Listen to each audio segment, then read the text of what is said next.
الحمدللہ رب العالمین والصلاة والسلام علی سید المرسلین اما بعد فاعوذ باللہ من الشیطان الرجیم بسم اللہ الرحمن الرحیم الصلاة والسلام علیک یا رسول اللہ وعلی آلک واصحابک یا حبیب اللہ الصلاة والسلام علیک یا نبی اللہ وعلی آلک واصحابک یا نور اللہ۔ دعائے عطار۔ یا اللہ پاک، جو کوئی رسالہ شہرت کی خواہش کے 29 صفحات پڑھ یا سن لے، اسے شہرت اور اپنی واہ واہ کی تباہ کن خواہش سے بچا اور اپنی بارگاہ کا مقبول بندہ بنا۔ آمین بجاہ النبی الامین صلی اللہ علیہ وسلم۔ کاش پھر مجھے حج کا اذن مل گیا ہوتا اور روتے روتے میں کاش چل پڑا ہوتا۔ صلو علی الحبیب صلی اللہ تعالی علی محمد۔ شہرت کی خواہش، عجیب انداز میں نفس کی گرفت۔ حضرت سیدنا ابو محمد مرتعش رحمۃ اللہ تعالی علیہ فرماتے ہیں، میں نے بہت سے حج کیے اور ان میں سے اکثر سفر حج کسی قسم کا زاد راہ لیے بغیر کیے۔ پھر مجھ پر آشکار یعنی ظاہر ہوا کہ یہ سب تو میرے نفس کا دھوکہ تھا، کیونکہ ایک مرتبہ میری ماں نے مجھے پانی کا گھڑا بھر کر لانے کا حکم دیا تو میرے نفس پر ان کا حکم گرا یعنی بوجھ گزرا۔ چنانچہ میں نے سمجھ لیا کہ سفر حج میں میرے نفس نے میری موافقت فقط اپنی لذت کے لیے کی اور مجھے دھوکے میں رکھا، کیونکہ اگر میرا نفس فنا ہو چکا ہوتا تو آج ایک حق شرعی پورا کرنا یعنی ماں کی اطاعت کرنا اسے یعنی نفس کو بے حد دشوار کیوں محسوس ہوتا۔ حب جاں کی لذت عبادت کی مشقت آسان کر دیتی ہے۔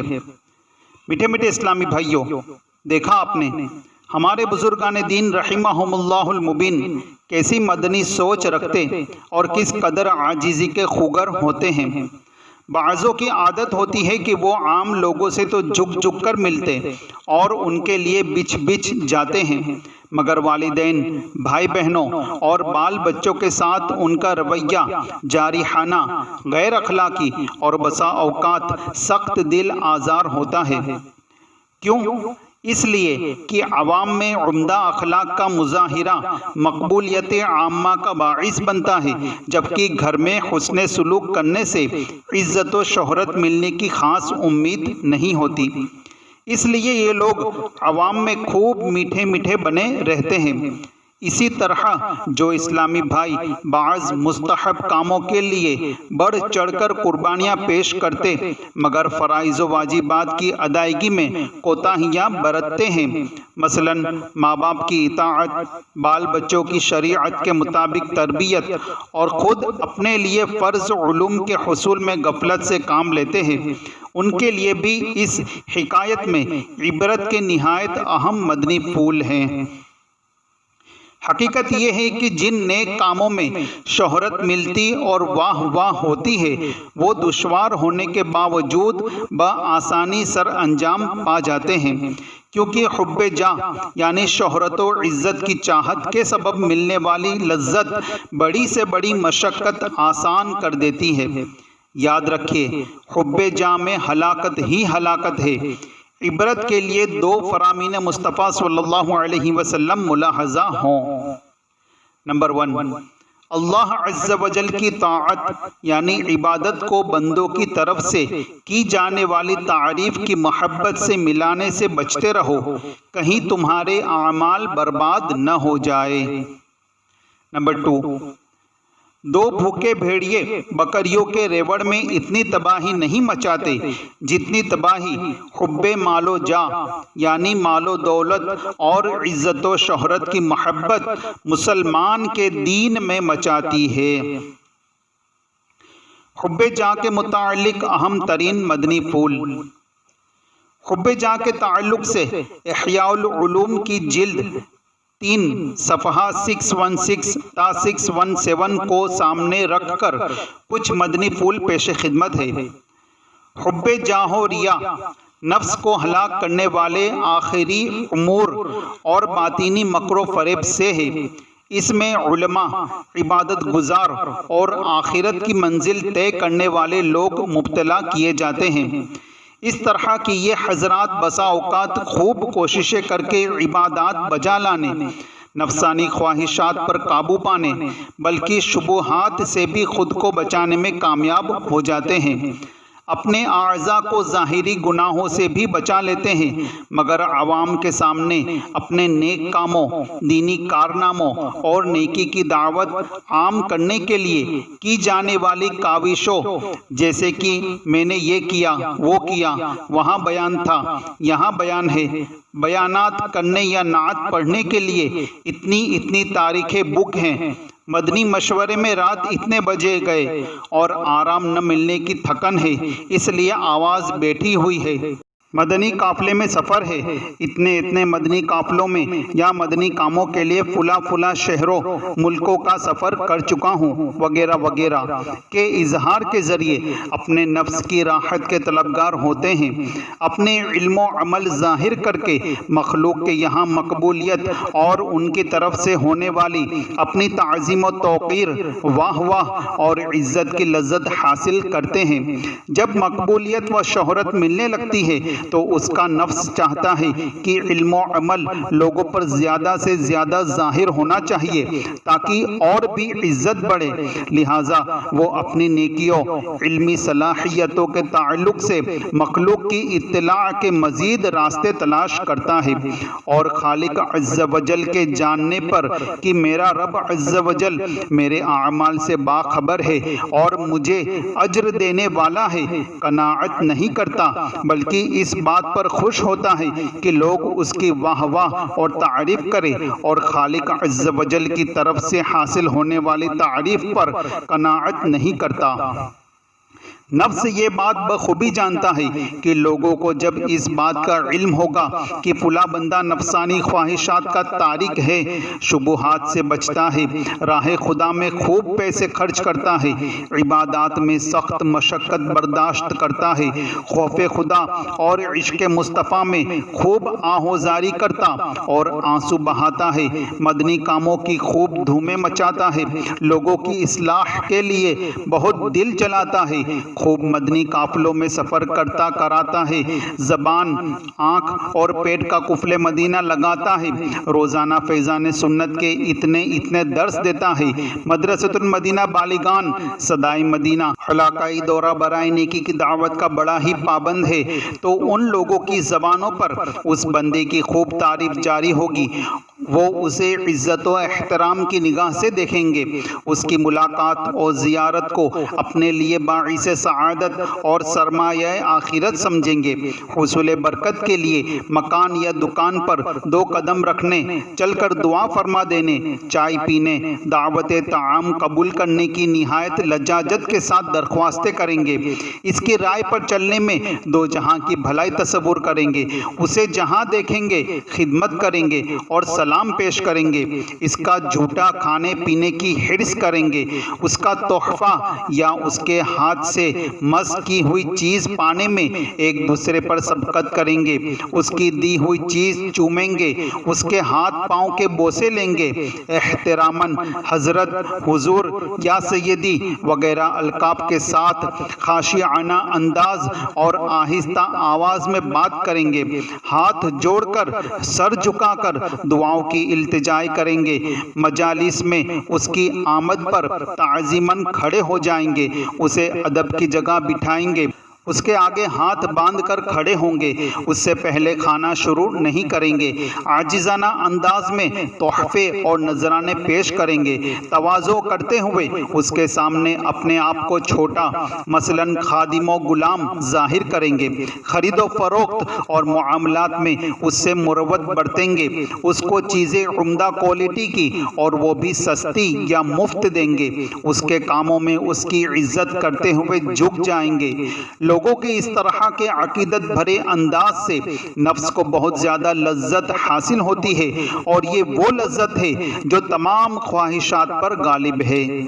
اس طرح کی عقیدت مندیوں کی لذتوں کے سبب گناہوں کا چھوڑنا اسے معمولی بات معلوم ہوتی ہے، کیونکہ حب جاں کے مریض کو نفس گناہ کروانے کے بجائے الٹا سمجھاتا ہے کہ دیکھ گناہ کرے گا تو عقیدت مند آنکھیں پھیر لیں گے، لہٰذا نفس کے تعاون سے معتقدین میں اپنا وقار برقرار رکھنے کے جذبے کے سبب عبادت پر استقامت کی شدت اس کو نرمی آسانی محسوس ہوتی ہے، کیونکہ وہ باطنی طور پر لذتوں کی لذت اور تمام شہوتوں یعنی خواہشات سے بڑی شہوت یعنی عوام کی عقیدت سے حاصل ہونے والی لذت کا ادراک یعنی پہچان کر لیتا ہے۔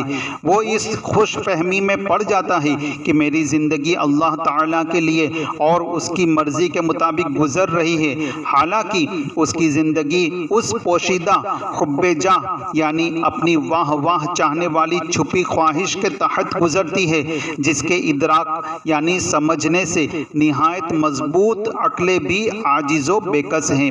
وہ عبادت خداوندی میں اپنے آپ کو مخلص اور خود کو اللہ تعالیٰ کے محارم یعنی حرام کردہ معاملات سے اجتناب یعنی پرہیز کرنے والا سمجھ بیٹھتا ہے، حالانکہ ایسا نہیں، بلکہ وہ تو بندوں کے سامنے زیب و زینت اور تصنع یعنی بناوٹ کے ذریعے خوب لذتیں پا رہا ہے۔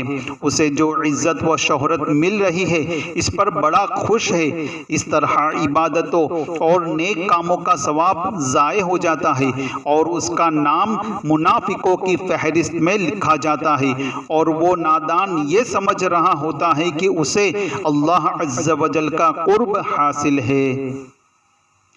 میرا ہر عمل بس تیرے واسطے ہو، کر اخلاص ایسا عطا یا الہی، صلو علی الحبیب صلی اللہ تعالی علی محمد۔ اپنے منہ میاں مٹھو بننے والے حاجیوں کے لیے مدنی پھول۔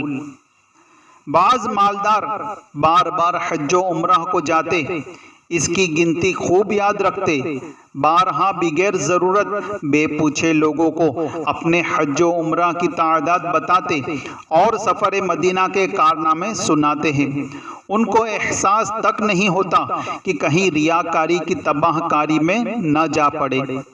حتیم شریف کا داخلہ بھی حالانکہ عین کعبہ مشرفہ ہی کا داخلہ ہے، جو ہر ایک کو نصیب ہو سکتا ہے، مگر اس کا تذکرہ کوئی نہیں کرتا، اور اگر کسی کو دروازہ کعبہ کے اندر داخلہ یا کسی ملک کے سربراہ کے ساتھ سنہری جالیوں کے اندر حاضری کی سعادت مل جائے تو اپنے منہ سے اپنے فضائل بیان کرتے نہیں تھکتا۔ اسی طرح بعض لوگ اپنے فضائل اس طرح بیان کرتے بھی سنائی دیتے ہیں کہ صاحب وہاں تو ہم نے جو مانگا وہ ملا، ہر تمنا پوری ہوئی، فلاں کی ملاقات کی خواہش ہوئی، تھوڑی ہی دیر میں مل گئے، وغیرہ وغیرہ۔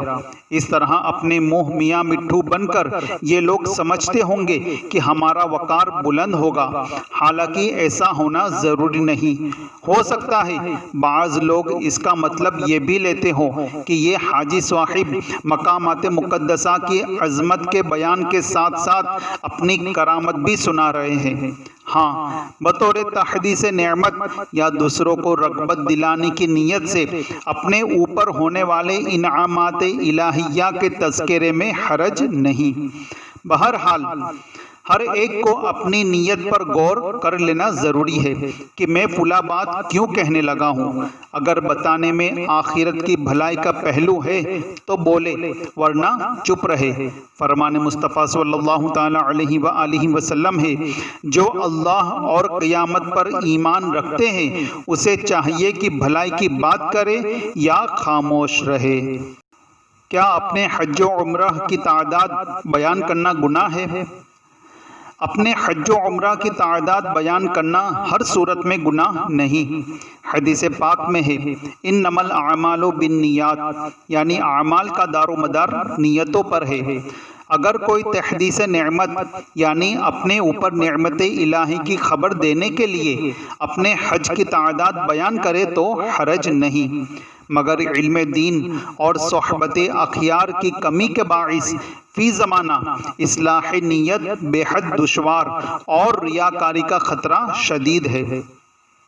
فرض کیجئے آپ نے بغیر پوچھے کسی کو بتا دیا کہ میں نے 2 حج کیے ہیں، اس پر اگر وہ پوچھ بیٹھے کہ جناب مجھے بتانے کی ضرورت کیسے پیش آئی؟ اب اگر آپ نے گھبرا کر کہہ دیا کہ تحدیث نعمت یعنی اللہ تعالیٰ کی نعمت کا چرچا کرنے کے لیے عرض کیا ہے، اس پر ہو سکتا ہے کہ سائل خاموش ہو جائے، مگر غور فرما لیجئے، کیا یہ کہتے وقت کہ میں نے 2 حج کیے ہیں واقعی آپ کے دل میں تحدیث نعمت یعنی اللہ عز و جل کی نعمت کا چرچا کرنے کی نیت تھی؟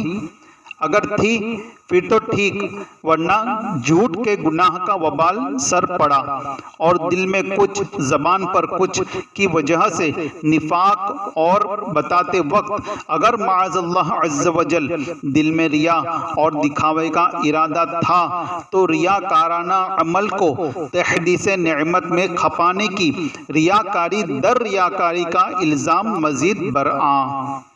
مدنی التجا ہے کہ زبان پر قفل مدینہ لگانے کی کوشش کیجیے کہ زبان کی بظاہر معمولی نظر آنے والی لغزش بھی جہنم میں جھونک سکتی ہے۔ 2 حج ضائع کر دیے۔ مشہور محدث حضرت سیدنا سفیان ثوری علیہ رحمت اللہ القوی کہیں مدعو تھے۔ میزبان نے اپنے خادم سے کہا، ان برتنوں میں کھانا کھلاؤ جو میں دوسری بار کے حج میں لایا ہوں۔ سیدنا سفیان ثوری علیہ رحمت اللہ القوی نے سن کر فرمایا، مسکین، تو نے ایک جملے میں 2 حج ضائع کر دیے۔ عطا کر دے اخلاص کی مجھ کو نعمت، نہ نزدیک آئے ریا یا الہی، صلو علی الحبیب صلی اللہ تعالی علی محمد۔ نیکیاں چھپاؤ۔ بے ضرورت اپنے حج و عمرہ کی تعداد، تلاوت کردہ قرآن پاک اور درود پاک اور دیگر اوراد پڑھنے کی گنتی بتانے والوں کے لیے لمحہ فکریہ ہے۔ اخلاص کے متلاشی دعوت اسلامی کے اشاعتی ادارے مکتبۃ المدینہ کا جاری کردہ بیان کا آڈیو کیسٹ نیکیاں چھپاؤ حاصل کر کے سنیے۔ بلا حاجت اپنے آپ کو حاجی، قاری، حافظ کہنے لکھنے والے بھی غور کرے کہ وہ حج یا فن قراءت یا حفظ قرآن پاک سے مشرف ہونے کا بہبانگ دوحل اعلان کر کے کیا لینا چاہ رہے ہیں۔ ہاں، لوگ اپنی مرضی سے ایسوں کو حاجی صاحب، قاری صاحب یا حافظ صاحب کہیں تو اس میں کوئی مضائقہ نہیں۔ البتہ بزرگوں کے حج کی تعداد کا معاملہ بھی اسی طرح ہے کہ یا تو ان کے خدام نے ان کو روایت کیا ہوگا یا تحدیث نعمت کے لیے بزبان خود ارشاد فرمایا ہوگا۔ سراپا اخلاص بندوں کا منشا ہرگز نیک نامی یا اپنی پارسائی کا سکہ جمانا نہیں ہوتا۔ یہاں یہ بھی عرض کرتا چلوں کہ اگر کوئی حاجی اپنے حج وغیرہ کی تعداد بتائے بھی تو ہمیں اسے ریاکار کہنے کی اجازت نہیں، کیونکہ دلوں کا حال رب ذوالجلال جانتا ہے۔ ہم پر لازم ہے کہ حسن ظن سے کام لے۔ ایک بزرگ کا شیطان سے مکالمہ۔ کسی بزرگ نے حج کے روز عرفات شریف کے میدان میں شیطان کو بشکل انسان اس حال میں دیکھا کہ وہ نہایت کمزور و زرد روح ہے، اس کی پیٹھ ٹوٹی ہوئی ہے اور رو رہا ہے۔ بزرگ کے پوچھنے پر اس نے اپنے رونے کا سبب کچھ یوں بتایا کہ چونکہ یہاں اللہ عز و جل کی رضا کے لیے حاجی اکٹھے ہوئے ہیں، لہٰذا اللہ عز و جل ان کو رسوا نہیں کرے گا۔ مجھے یہ ڈر ہے کہ کہیں سارے ہی بخش نہ دیے جائیں۔ اپنی کمزوری کا سبب اس نے راہ خدا کے مسافروں کے گھوڑوں کا ہنہنانا بتایا اور بصد افسوس کہا کہ اگر یہ سوار یعنی راہ خدا کے مسافر میری پسند کے یعنی غفلتوں اور گناہوں بھرے راستوں پر ہوتے تو بہت خوب تھا۔ زرد روئی یعنی پیلا پڑ جانے کا سبب اس نے عبادت پر لوگوں کا ایک دوسرے کی مدد کرنا قرار دیا۔ ان بزرگ نے جب یہ پوچھا کہ تیری کمر کیوں ٹوٹی ہوئی ہے تو بولا، بندہ جب اللہ عز و جل سے دعا کرتا ہے یا اللہ میرا خاتمہ بالخیر فرما تو مجھے سخت صدمہ ہوتا ہے اور میری خواہش ہوتی ہے کہ یہ اپنے نیک عمل کو کچھ یعنی بڑا کارنامہ سمجھے، اس پر خوب اترائے اور پھولے تاکہ برباد ہو۔ مجھے اس بات کا خوف آتا ہے کہ کہیں اس کو یہ سمجھ نہ آ جائے کہ اپنے عمل پر اترانا نہیں چاہیے، بلکہ صرف اور صرف اللہ عز و جل کی رحمت پر نظر رکھتے ہوئے عاجزی اختیار کرنی چاہیے۔ صلو علی الحبیب صلی اللہ تعالی علی محمد۔ بلندی چاہنے والے کی رسوائی۔ ایک بزرگ رحمت اللہ تعالی علیہ فرماتے ہیں، میں نے مکہ مکرمہ زادہ اللہ شرفا و تعظیما میں صفا اور مروہ کے درمیان ایک خچر سوار دیکھا۔ کچھ غلام ہٹ جاؤ کی آوازیں لگا کر اس کے سامنے سے لوگوں کو ہٹا رہے تھے۔ کچھ عرصے بعد مجھے وہی شخص بغداد میں لمبے بال، ننگے پاؤں اور حسرت زدہ نظر آیا۔ میں نے حیرت سے پوچھا، اللہ عز و جل نے تیرے ساتھ کیا معاملہ فرمایا؟ جواب دیا، میں نے ایسی جگہ یعنی مکہ پاک میں بلندی یعنی بڑائی چاہی جہاں لوگ عاجزی کرتے ہیں، تو اللہ عز و جل نے مجھے ایسی جگہ رسوا کر دیا جہاں لوگ بلندی پاتے ہیں۔ وہی سر برسر محشر بلندی پائے گا جو سر یہاں دنیا میں ان کے آستانے پر جھکا ہوگا۔ صلو علی الحبیب صلی اللہ تعالی علی محمد۔ حج کی خواہش تھی مگر پلے زر نہ تھا۔ حضرت سیدنا عمر بن عبد العزیز علیہ رحمت اللہ العزیز نے ایک بار اپنے غلام مزاحم سے فرمایا، میری حج کی خواہش ہے، کیا تمہارے پاس کچھ رقم ہے؟ عرض کی 10 دینار سے کچھ زائد ہے۔ فرمایا، اتنی سی رقم میں حج کیوں کر ہو سکتا ہے؟ کچھ ہی دن گزرے تھے کہ مزاحم نے عرض کی، یا امیر المؤمنین تیاری کیجئے، ہمیں بنو مروان کے مال سے 17,000 دینار سونے کی اشرفیاں مل گئے ہیں۔ فرمایا، ان کو بیت المال میں جمع کروا دو، اگر یہ حلال کے ہیں تو ہم بقدر ضرورت لے چکے ہیں اور اگر حرام کے ہیں تو ہمیں نہیں چاہیے۔ مزاحم کا بیان ہے کہ جب امیر المؤمنین نے دیکھا کہ یہ بات مجھ پر گرا یعنی ناگوار گزری ہے تو فرمایا، دیکھو مزاحم، جو کام میں اللہ عز و جل کے لیے کیا کروں اسے گرا یعنی بوجھ نہ سمجھا کرو۔ میرا نفس ترقی پسند اور خوب سے خوب تر کا مشتاق یعنی طلبگار ہے۔ جب بھی اسے کوئی مرتبہ ملا اس نے فوراً اس سے بلند تر مرتبے کے حصول کی کوشش شروع کر دی۔ دنیاوی مناصب یعنی عہدوں میں سے بلند تر منصب یعنی عہدہ خلافت ہے جو میرے نفس کو حاصل ہو چکا ہے، اب یہ صرف اور صرف جنت کا مشتاق ہے۔ اللہ عز و جل کی ان پر رحمت ہو اور ان کے صدقے ہماری بے حساب مغفرت ہو، آمین بجاہ النبی الامین صلی اللہ علیہ وسلم۔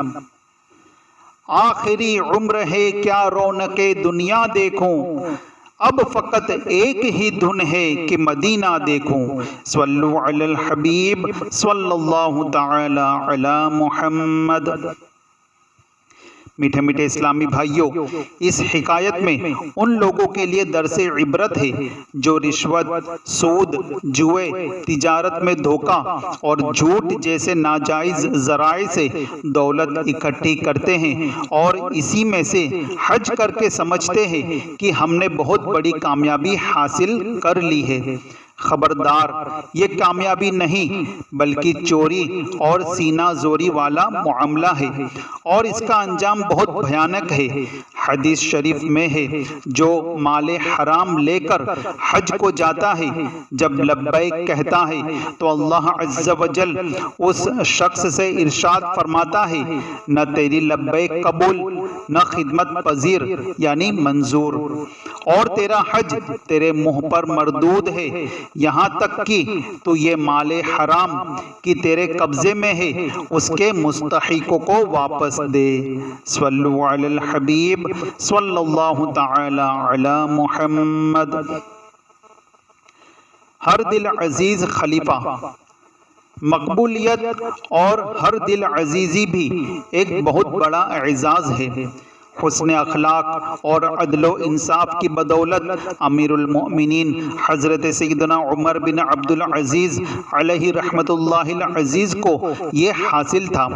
چنانچہ آپ رحمت اللہ تعالی علیہ ایک بار حج کے موسم بہار میں جب میدان عرفات پہنچے تو لوگوں کی توجہ کا مرکز بن گئے۔ حضرت سیدنا سہیل بن ابی صالح رحمت اللہ تعالی علیہ بھی اس ہجوم میں موجود تھے۔ انہوں نے اپنے والد محترم سے عرض کی، واللہ میرے خیال میں اللہ عز و جل عمر بن عبد العزیز علیہ رحمت اللہ العزیز سے محبت فرماتا ہے۔ والد صاحب نے اس کی دلیل پوچھی تو کہا، لوگوں کے دلوں میں ان کی خوب عزت ہے۔ پھر یہ حدیث پاک بیان کی کہ فرمان مصطفیٰ صلی اللہ تعالی علیہ وآلہ وسلم ہے، اللہ عز و جل جب کسی بندے سے محبت کرتا ہے تو جبرائیل علیہ السلام سے فرماتا ہے کہ میں فلاں سے محبت کرتا ہوں، تم بھی اس سے محبت کرو۔ چنانچہ حضرت جبرائیل علیہ السلام اس سے محبت کرتے ہیں، پھر آسمان والوں میں ندا دیتے یعنی اعلان کرتے ہیں کہ اللہ عز و جل فلاں سے محبت رکھتا ہے، تم لوگ بھی اس سے محبت کرو۔ چنانچہ آسمان والے اس سے محبت کرنے لگتے ہیں۔ اس کے بعد اللہ عز و جل اس کو دنیا میں مقبول عام بنا دیتا ہے۔ اللہ عز و جل کی ان پر رحمت ہو اور ان کے صدقے ہماری بے حساب مغفرت ہو، آمین بجاہ النبی الامین صلی اللہ علیہ وسلم۔ وہ کہ اس در کا ہوا خلق خدا اس کی ہوئی، وہ کہ اس در سے پھرا اللہ اس سے پھر گیا۔ صلو علی الحبیب صلی اللہ تعالی علی محمد۔ برقع پوش عربیہ، دعوت اسلامی کے اشاعتی ادارے مکتبۃ المدینہ کی مطبوعہ 397 صفحات پر مشتمل کتاب پردے کے بارے میں سوال جواب صفحہ 339 تا 341 پر ہے۔ حضرت سیدنا سلیمان بن یسار علیہ رحمت اللہ الغفار انتہائی متقی و پرہیزگار، بے حد خوبرو اور حسین نوجوان تھے۔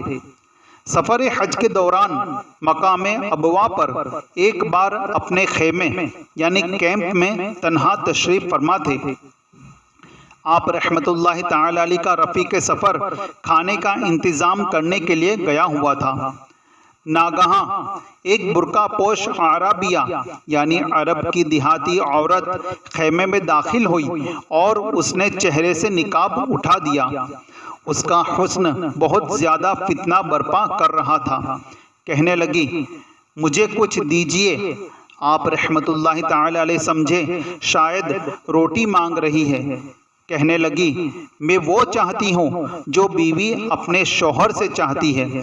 آپ رحمت اللہ تعالی علیہ نے خوف خدا سے لرزتے ہوئے فرمایا، تجھے میرے پاس شیطان نے بھیجا ہے۔ اتنا فرمانے کے بعد اپنا سر مبارک گھٹنوں میں رکھ کر بآواز بلند رونے لگے۔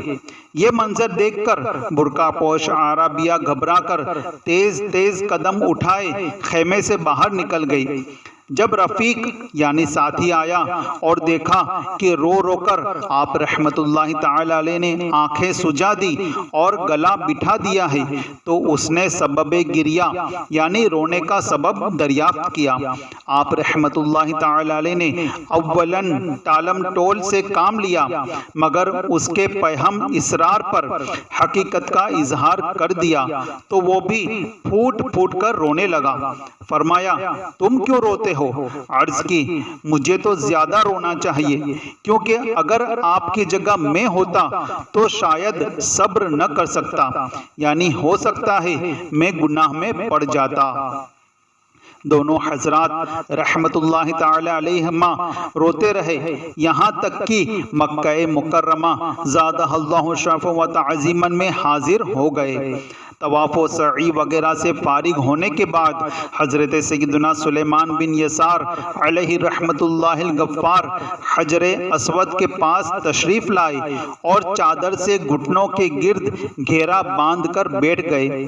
اتنے میں اونگ آ گئی اور عالم خواب میں پہنچ گئے۔ ایک حسن و جمال کے پیکر معطر خوش لباس دراز قد بزرگ نظر آئے۔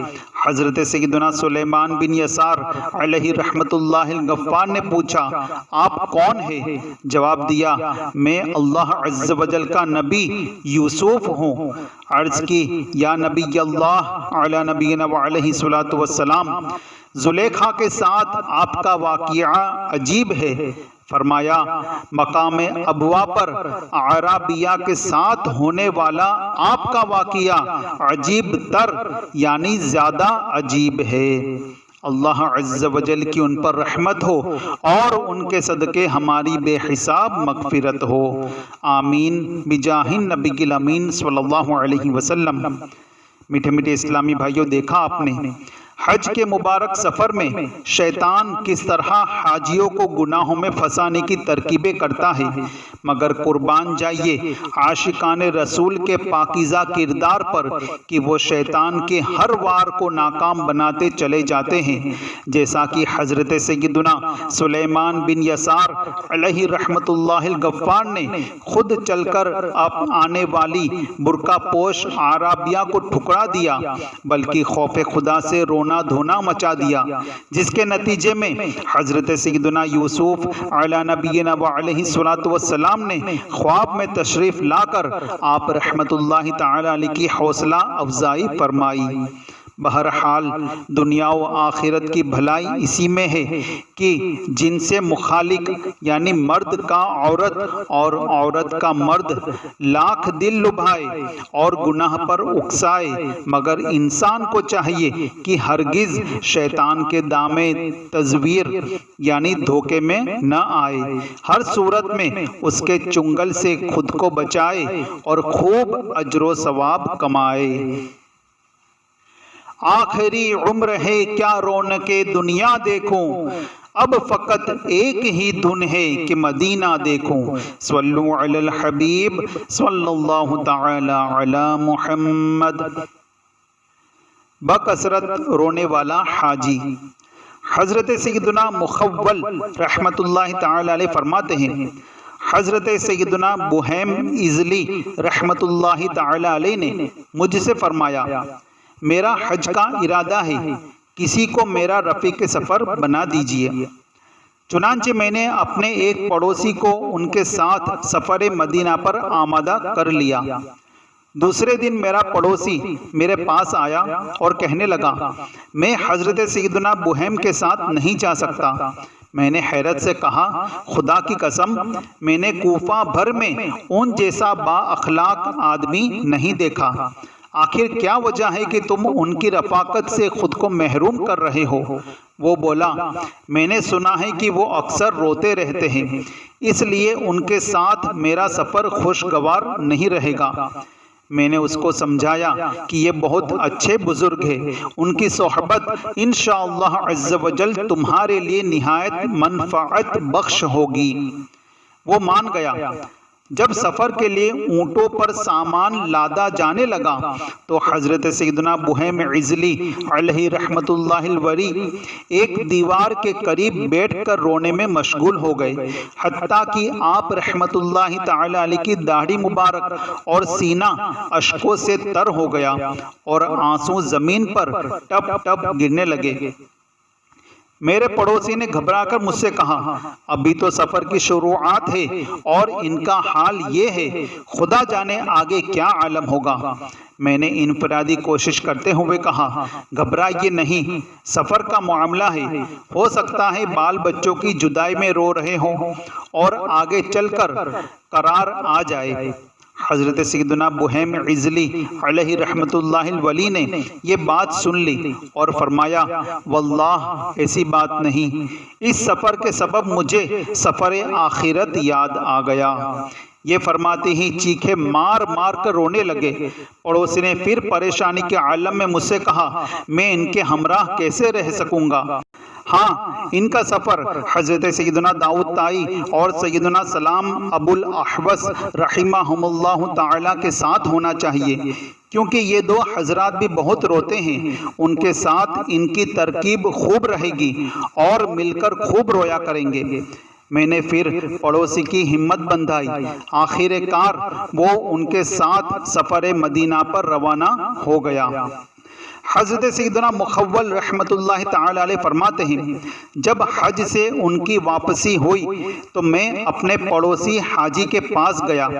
اس نے بتایا، اللہ عز و جل آپ کو جزائے خیر دے، میں نے ان جیسا آدمی کہیں نہیں دیکھا۔ حالانکہ میں مالدار تھا، پھر بھی غریب ہونے کے باوجود مجھ پر خوب خرچ کرتے تھے، بوڑھے ہونے کے باوجود روزے رکھتے، مجھ بے روزہ جوان کے لیے کھانا بناتے اور میری بے حد خدمت کیا کرتے تھے۔ میں نے کہا، آپ تو ان کے رونے کے سبب پریشان ہوتے تھے، اب کیا ذہن ہے؟ کہا، پہلے پہل میں بلکہ دیگر قافلے والے بھی ان کی رونے کی کثرت سے گھبرا جاتے تھے، مگر آہستہ آہستہ ان کی صحبت کی برکت سے ہم پر بھی رقت طاری ہونے لگی اور ان کے ساتھ ہم سب بھی مل کر روتے تھے۔ حضرت سیدنا مخول رحمت اللہ تعالی علیہ کہتے ہیں، اس کے بعد میں حضرت سیدنا بہیم عجلی علیہ رحمت اللہ الولی کی خدمت میں حاضر ہوا اور اپنے پڑوسی حاجی کے بارے میں دریافت کیا تو فرمایا، بہت اچھا رفیق یعنی ساتھی تھا، ذکر اللہ اور قرآن کریم کی تلاوت کی کثرت کرتا تھا اور اس کے آنسو بہت جلد بہہ جایا کرتے تھے۔ اللہ عز و جل تم کو جزائے خیر عطا فرمائے، اللہ عز و جل کی ان پر رحمت ہو اور ان کے صدقے ہماری بے حساب مغفرت ہو، آمین بجاہ النبی الامین صلی اللہ علیہ وسلم۔ یاد نبی پاک میں روئے جو عمر بھر، مولا مجھے تلاش اسی چشم تر کی ہے، صلو علی الحبیب صلی اللہ تعالی علی محمد۔ حاجیوں کی حیرت انگیز خیر خواہی۔ مشہور تابعی بزرگ حضرت سیدنا عبداللہ ابن مبارک رحمت اللہ تعالی علیہ نے حج کا ارادہ کیا تو کئی عاشقان رسول ساتھ چلنے کے لیے تیار ہو گئے۔ آپ رحمت اللہ تعالی علیہ نے سب سے اخراجات لے کر ایک صندوق میں ڈال کر محفوظ کر لیے، پھر اپنے پلے سے سب کے لیے سواریاں کرائے پر لی اور قافلہ سوئے حرم رواں دواں ہو گیا۔ آپ رحمت اللہ تعالی علیہ قافلے والوں کو اپنی جیب خاص سے عمدہ کھانا کھلاتے رہے۔ جب یہ قافلہ بغداد شریف پہنچا تو آپ رحمت اللہ تعالی علیہ نے سب کے لیے بہترین لباس اور کھانے پینے کا کثیر سامان خریدا۔ قافلہ منزلیں طے کرتا ہوا بالآخر مدینۃ المنورہ زادہ اللہ شرفا و تعظیما حاضر ہو گیا۔ آپ رحمت اللہ تعالی علیہ نے اپنے ہر رفیق کو مدینۃ المنورہ زادہ اللہ شرفا و تعظیما سے ان کے گھر والوں کی فرمائش کے مطابق چیزیں خرید کر عنایت فرمائی۔ اس کے بعد قافلہ مکہ معظمہ زادہ اللہ شرفا و تکریماً کی پرنور فضاؤں میں داخل ہوا اور مناسک حج ادا کیے۔ حج کے بعد یہاں سے بھی اپنے پلے سے سب کو تبرکات وغیرہ خرید کر دیے۔ واپسی میں بھی راستے بھر عاشقان رسول پر دل کھول کر خرچ کیا۔ جب قافلہ اپنے وطن پہنچ گیا تو آپ رحمت اللہ تعالی علیہ نے ان کے گھروں پر حسب ضرورت پلستر وغیرہ کروا کر چونا کروا دیا۔ 3 دن بعد اپنے قافلے کے تمام حاجیوں کی دعوت کی اور بطور سوگات انہیں بہترین ملبوسات عطا کیے۔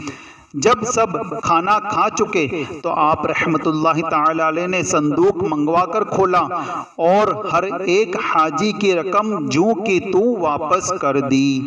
اللہ عز و جل کی ان پر رحمت ہو اور ان کے صدقے ہماری بے حساب مغفرت ہو، آمین بجاہ النبی الامین صلی اللہ علیہ وسلم۔ دھارے چلتے ہیں عطا کے وہ ہے قطرہ تیرا، تارے کھلتے ہیں سخا کے وہ ہے ذرہ تیرا، صلو علی الحبیب صلی اللہ تعالی علی محمد۔ امام شافعی کی سفر حرم میں سخاوت۔ میٹھے میٹھے اسلامی بھائیوں، دیکھا آپ نے الحمدللہ عز و جل ہمارے اولیاء کرام رحمہم اللہ السلام کی سخاوت بے مثل تھی، اور کیوں نہ ہو، اللہ عز و جل کے حبیب صلی اللہ تعالی علیہ وآلہ وسلم کا فرمان عظیم الشان ہے۔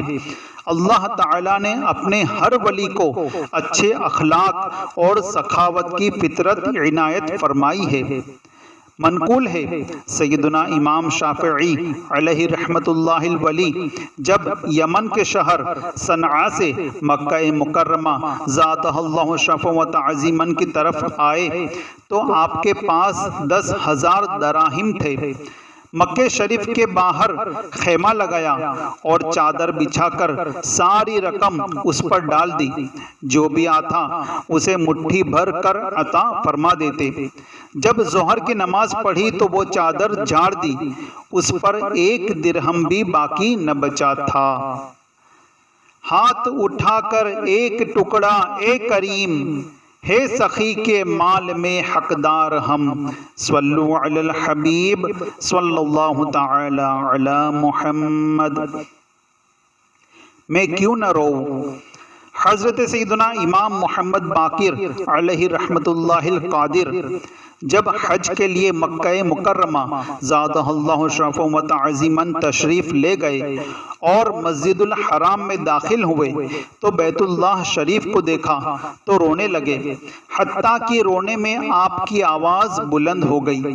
کسی نے عرض کی، یا سیدی، سب لوگوں کی نظریں آپ کی طرف لگ گئی ہے، اس قدر زور سے گریہ وزاری نہ فرمائیے۔ فرمایا، کیوں نہ رو، شاید اللہ تعالیٰ میرے رونے کے سبب مجھ پر رحمت کی نظر فرما دے اور میں بروز قیامت اس کی بارگاہ میں کامیاب ہو جاؤں۔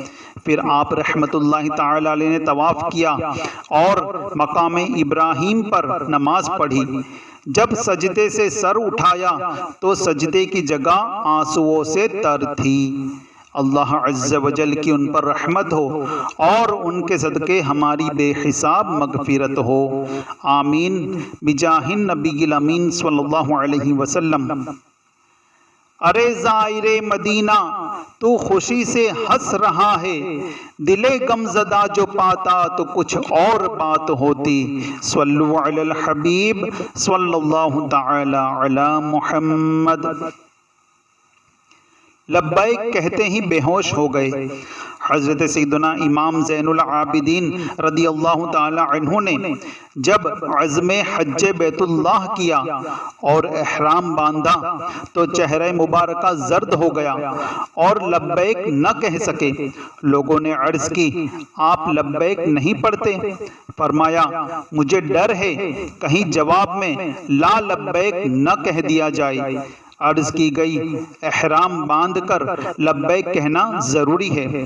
آپ رحمت اللہ تعالی علیہ نے لبیک پڑھی تو بے ہوش ہو کر سواری پر سے گر پڑے، اور اختتام حج تک یہی صورت رہی کہ جب بھی لبیک کہتے بے ہوش ہو جاتے۔ اللہ عز و جل کی ان پر رحمت ہو اور ان کے صدقے ہماری بے حساب مغفرت ہو، آمین بجاہ النبی الامین صلی اللہ علیہ وسلم۔ انگلیاں کانوں میں دے دے کے سنا کرتے ہیں، خلوت دل میں عجب شور ہے برپا تیرا، صلو علی الحبیب صلی اللہ تعالی علی محمد۔ اپاہج حاجی حضرت سیدنا شقیق بلخی علیہ رحمت اللہ القوی فرماتے ہیں کہ میں نے مکہ مکرمہ زادہ اللہ شرفا و تعظیما کے راستے میں ایک اپاہج حاجی کو دیکھا جو گھسٹ کر چل رہا تھا۔ میں نے اس سے پوچھا تم کہاں سے آئے ہو؟ کہنے لگا سمرقند سے۔ میں نے پھر پوچھا کتنا عرصہ ہوا وہاں سے چلے ہوئے؟ جواب دیا 10 برس سے زیادہ ہو گئے ہیں۔ میں بڑے تعجب سے اس کو دیکھنے لگا۔ اس پر وہ بولا اے شقیق رحمت اللہ تعالی علیہ کیا دیکھ رہے ہو؟ میں نے کہا تمہاری کمزوری اور سفر کی درازی نے مجھے متعجب کر دیا۔ کہنے لگا اے شقیق سفر کی دوری کو میرا شوق یعنی عشق قریب کر دے گا، اور میری کمزوری کا سہارا میرا مولا عز و جل ہے۔ اے شقیق تم ایک ضعیف یعنی کمزور بندے پر تعجب کر رہے ہو، اس کو تو اس کا مالک عز و جل چلا رہا ہے۔ ناتوانی کا علم ہم ضعفاء کو کیا ہو، ہاتھ پکڑے ہوئے مولا کی توانائی ہے۔ پھر اس نے 2 عربی اشعار پڑھے جن کا ترجمہ یہ ہے۔ نمبر 1 اے میرے آقا عز و جل میں تیری زیارت کو آ رہا ہوں، اور عشق کی منزلیں کٹھن ہے، لیکن شوق یعنی عشق اس شخص کی مدد کیا کرتا ہے جس کی مال مدد نہیں کرتا۔ نمبر 2 وہ ہرگز عاشق نہیں جس کو راستے کی ہلاکت کا خوف ہو، اور نہ ہی وہ عاشق ہے جس کو راستوں کی سختی نے چلنے سے روک دیا۔ اللہ عز و جل کی ان پر رحمت ہو اور ان کے صدقے ہماری بے حساب مغفرت ہو، آمین بجاہ النبی الامین صلی اللہ علیہ وسلم۔ ہم کو تو اپنے سائے میں آرام ہی سے لائے، ہیلے بہانے والوں کو تو یہ راہ ڈر کی ہے، صلو علی الحبیب صلی اللہ تعالی علی محمد۔ عید قربان میں جان قربان کر دی۔ حضرت سیدنا مالک بن دینار علیہ رحمت اللہ الغفار فرماتے ہیں کہ میں ایک قافلے کے ہمراہ حج بیت اللہ شریف کے لیے جا رہا تھا۔ راستے میں ایک نوجوان حاجی دیکھا جو بغیر زادے راہ پیدل چل رہا تھا۔ میں نے اس کو سلام کیا، اس نے سلام کا جواب دیا۔ میں نے پوچھا اے نوجوان کہاں سے آئے ہو؟ اس نے جواب دیا اسی یعنی اللہ عز و جل کے پاس سے۔ پوچھا کہاں جا رہے ہو؟ کہا اسی یعنی اللہ عز و جل کے پاس۔ پوچھا زادے راہ یعنی سامان سفر کہاں ہے؟ بولا اسی یعنی اللہ عز و جل کے ذمہ کرم پر ہے۔ میں نے کہا یہ طویل راستہ بغیر توشے یعنی کھانے پینے کے طے نہیں ہوگا، تیرے پاس کچھ ہے بھی؟ بولا جی ہاں، میں نے گھر سے نکلتے وقت 5 حروف زادے راہ کے طور پر لے لیے تھے۔ پوچھا وہ 5 حروف کون سے ہیں؟ اس نے کہا اللہ عز و جل کا یہ فرمان کاف ہا یا عین صاد۔ پوچھا ان حروف سے کیا مراد ہے؟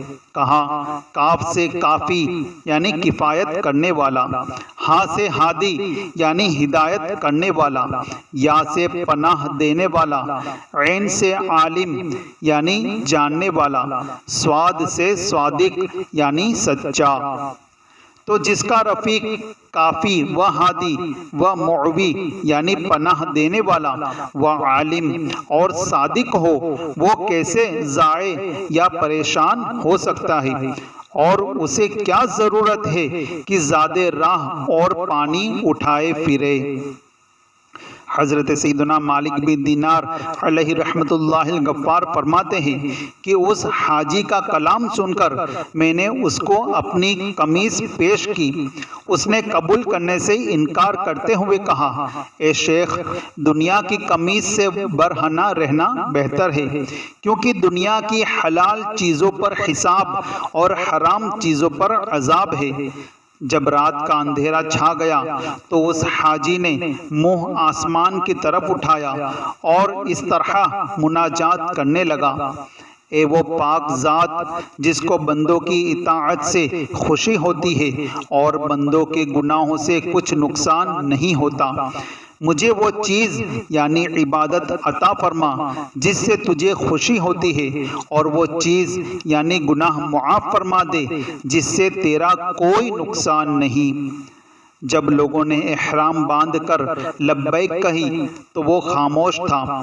میں نے پوچھا، تم لبیک کیوں نہیں کہتے؟ اس نے کہا، مجھے ڈر ہے کہ میں کہوں لبیک اور وہ فرما دے، لا لبیک ولا سعدیک ولا اسمع کلامک ولا انظر الیک، یعنی نہ تیری لبیک قبول ہے اور نہ سعدیک، اور نہ میں تیرا کلام سنوں اور نہ تیری طرف دیکھوں۔ پھر وہ چلا گیا۔ میں نے اس حاجی کو سارے راستے میں پھر کہیں نہ دیکھا۔ بالآخر مینا شریف میں وہ نظر آ گیا۔ اس وقت وہ کچھ عربی اشعار پڑھ رہا تھا جن کا ترجمہ یہ ہے۔ نمبر 1، بے شک وہ حبیب یعنی پیارا جس کو میرا خون بہنا پسندیدہ ہے تو میرا خون اس کے لیے حلال ہے، حرم میں بھی اور حرم کے باہر بھی۔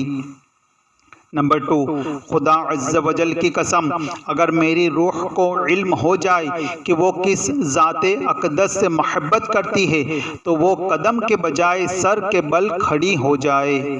نمبر 3، اے ملامت کرنے والے، اس کے عشق پر مجھے ملامت نہ کر کہ اگر تجھے وہ نظر آ جائے جو میں دیکھتا ہوں تو تو کبھی بھی مجھے ملامت نہ کرے۔ نمبر 4، لوگوں نے عید کے دن بھیڑ بکریوں اور اونٹوں کی قربانی کی اور محبوب نے اس دن میری جان کی قربانی کی۔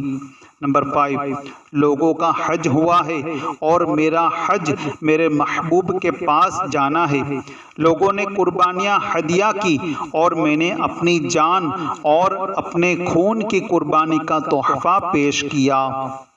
اشعار پڑھنے کے بعد وہ گڑ گڑا کر عرض گزار ہوا، اے اللہ عز و جل، لوگوں نے قربانیاں کی اور تیرا قرب حاصل کیا، اور میرے پاس تو کچھ بھی نہیں جس کے ساتھ تیرا قرب یعنی نزدیکی حاصل کر سکوں سوائے اپنی جان کے، تو اسی کو تیری بارگاہ میں نذر کرتا ہوں، تو اسے قبول فرما۔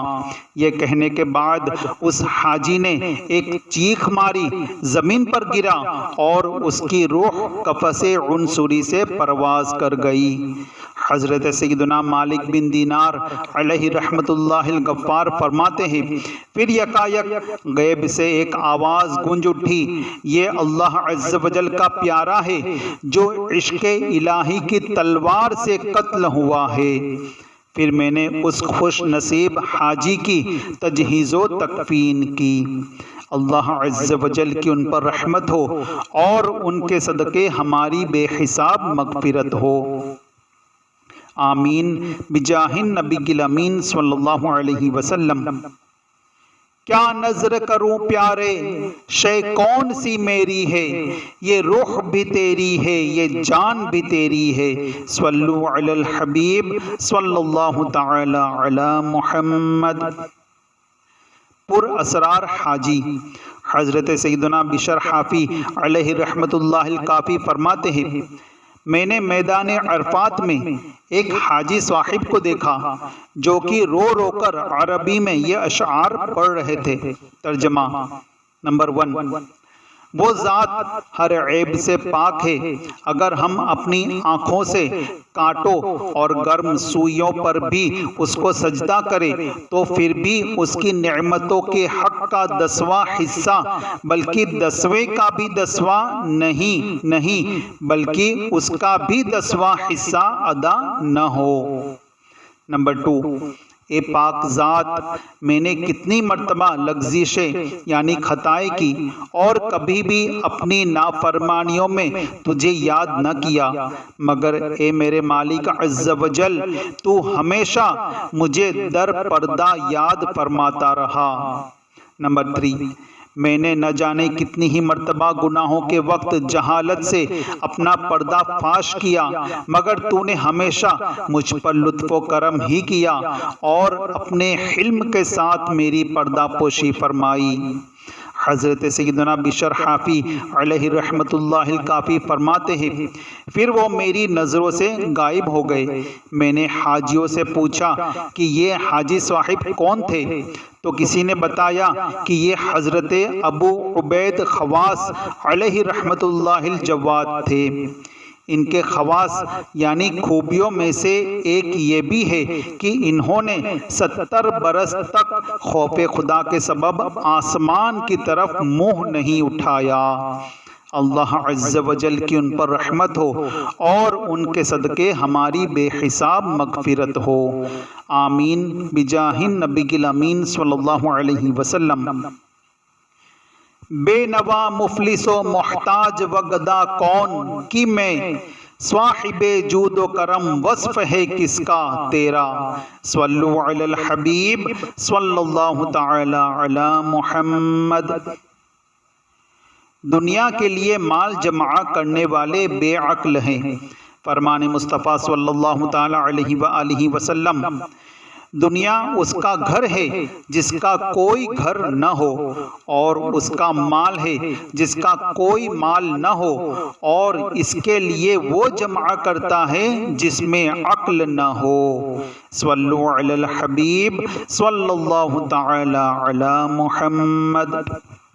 اس ویڈیو کو اپنے دوستوں کے ساتھ ضرور شیئر کیجیے گا، اور ابھی تک آپ نے ہمارا خاک مدینہ ہند چینل سبسکرائب نہیں کیا تو فوراً سبسکرائب کر لیجیے اور بیل آئیکن پر بھی کلک کریں تاکہ مزید آنے والے امیر اہل سنت دامت برکاتہم العالیہ کے آڈیو رسائل جو وقتاً فوقتاً ہم اس خاک مدینہ ہند چینل پر اپلوڈ کرتے رہتے ہیں وہ آپ کو وقت پر ملتے رہے اور آپ اس سے مستفیض ہوتے رہیں۔ اگلی ویڈیو تک ہمیں دیجیے اجازت، اپنا خیال رکھیے گا۔